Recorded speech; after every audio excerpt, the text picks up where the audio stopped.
All right. Zack said it himself. This is just the beginning.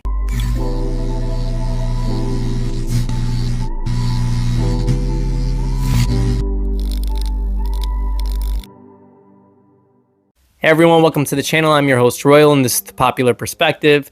I just want to give a quick shout out to everybody who's been dropping likes and comments in the videos. It means a lot. I appreciate even the views because it is giving it some type of traction. That means a lot to me, you guys. Drop a comment while you're down there. Since you're already down there, it's convenient. I would love to hear your opinion on this, and I like responding to the comments. It really does mean a lot to me, the conversations I get to have with you guys.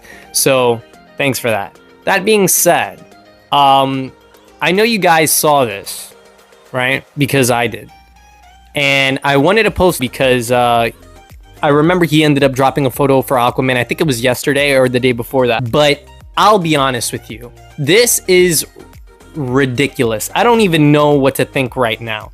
He's literally telling all of us, and that's for those fans who are thinking this is coincidental. There are some Snyder fans out there who just feel like it might not be happening. But then again, there are a lot of people out there who are saying that this is not gonna happen at all. And you can tell that they're James Gunn fans. So if you genuinely are confused and you really don't know, let this sit well for you that Zack is saying himself with the photo of the Batman. Obviously, it's not promoting the last photograph, and you can tell it's not promoting the last photograph because it has nothing to do with the last photograph. Within the caption, Batman is the forefront. On Veterans Day, Superman was the forefront. And today it says, this is just the beginning. There's more to come. There's more to come. He's obviously referencing the announcement for Justice League 2. And I don't know how that couldn't be any more clear to anybody. Like, Aris Quinones from Variant Comics is absolutely on board with that. He's able to see that as clear as day. You have countizzee who's able to see that as clear as day. Tyrone Magnus is able to see that as clear as day. Mr. Phenom is able to see that as clear as day. And then you have people like, say, Boba Talks, who won't even talk about the situation at all, which is a little curious to me because he seems to be pretty updated in DC information on a daily basis. And then you also have people like the Film Junkie who are saying it won't happen. I am a little confused about that. There are times where he said it would never come to live action. I am very much confused about that. This sounds like a lot of people who were claiming the Snyder Cut wasn't a thing before, you know, became something that was tangible. I don't know. That kind of thing just gets passed around loosely, I guess. But if you got to take anybody at their word, I would take Zack at his word. Right now, it really does look like he's the one making moves on DC, and James Gunn's been very quiet. Usually, he's a vocal kind of guy as far as the internet's concerned, and he's willing to like shut down rumors, and he's willing to tell you whether a project is really going to take place or not. This is how we had found out that Henry Cavill wasn't Superman in the first place. But now his job is in question. In fact, the last thing that James had posted was the promotional concept art that Jim Lee had drawn out for Man of Tomorrow. And not for nothing, when that did come out and he started doing these very small time interviews across YouTube, it had me thinking maybe he's really doing damage control right now. Now, I don't mean small time YouTube like if there were small time channels. I'm saying small time like in time. Like the interview wasn't even really all that long. And if you go to listen to the questions, they weren't anything really all that deep. Like, I believe it was actually on Boba Talks that he comes to clear up the issue of whether or not he may be involved in the future. And he said that he was unsure of his future in DC. That was the last honest thing that we heard come out of Gunn.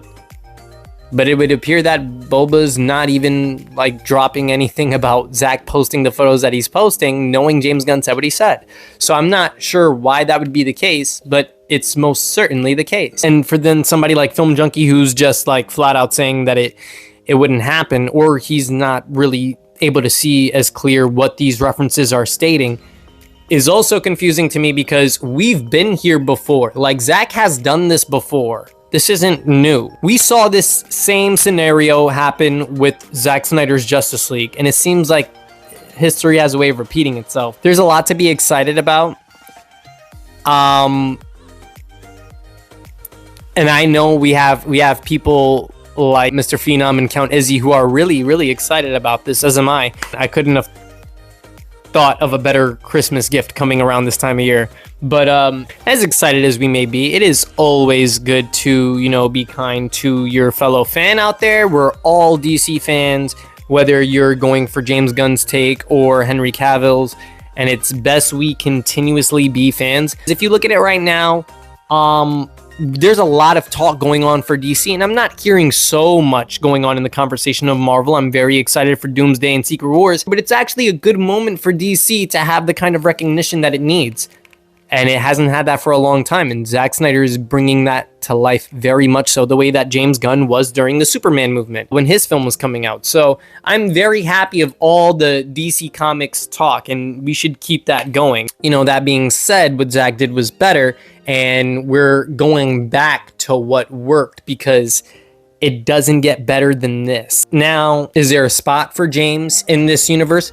Absolutely. We all saw the Suicide Squad, and I loved Peacemaker Season 1. It wasn't until they retconned that Justice League joke that I felt like it wasn't as well written for Guy Gardner and Hawkgirl to be having that dialogue the way that Aquaman and Flash had that dialogue.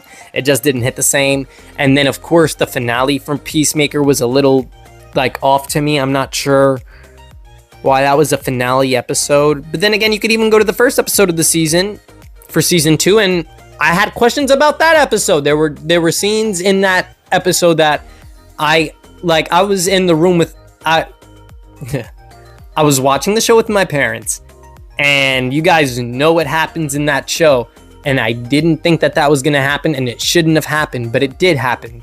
So, you know, what are you going to do? Here we are now. Zack's back, and we don't have to worry about anything like that unless, you know, James is cooking up something in that corner of the SnyderVerse, but it doesn't have to be a full-on Gunn universe, you know, where Superman's movie may be all jokes, and then, you know, Peacemaker might be all stupid at times. And if he was to do his own corner of the world, I'd be okay with that. Personally, I feel like James Gunn would have been successful off doing a vigilante show. I feel like people would have really went crazy for that, and he would have been able to rival the likes of Deadpool, because that is right up James Gunn's alley. And James Gunn's a big Deadpool fan, as am I. And I'm a big James Gunn fan.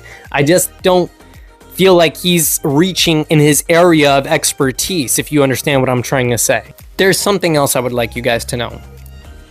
A lot of people are under the belief that these actors are too old to return for their roles, as if Henry Cavill wasn't going to continue playing The Witcher previous to quitting the role, and as if Ben Affleck did not return with Jared Leto for additional shoots back in 2021. That's also when he brought in Green Lantern. Wayne T. Carr was brought on as Green Lantern in 2021.